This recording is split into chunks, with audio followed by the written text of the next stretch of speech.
What we ought to do is tell every American president that they cannot stand in front of a microphone and talk about sanctions against Iran ever again if they don't begin to take the sanction laws that are on the book more seriously than what this hearing has demonstrated.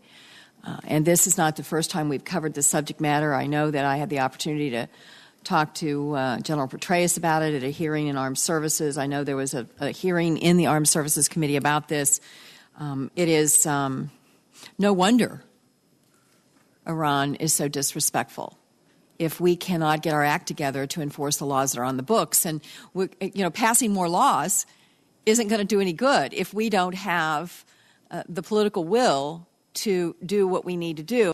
Let me try to pull back the curtain here. Mr. Christoph, in the GAO report, did your folks that were looking at that, do you all get a sense of the deliberations that are going on in terms of this subject matter? I mean, I'm trying to get a handle on where is it in government that people are sitting around a table and saying, well, we got that law on the books.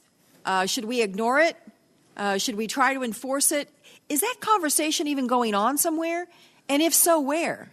I think it's starting at State Department. In some of the brief discussions that we had with the new administration and the new members working in the State Department, that discussion is beginning. What about the issue of changing names of companies? I'm a big believer that you've got to have accountability. Who's in charge of investigating whether or not companies are changing their names in order to evade sanctions? Where would the responsibility for that lie? That I do not know.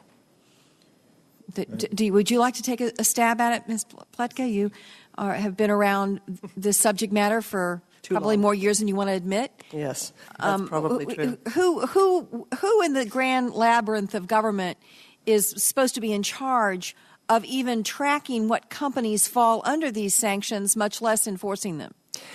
That's an excellent question. In a quarter of a century, I've never been able to figure out who actually wears the chief's hat on this issue. Mr. Chairman, it seems like maybe what we need to do is start with figuring out who's in charge.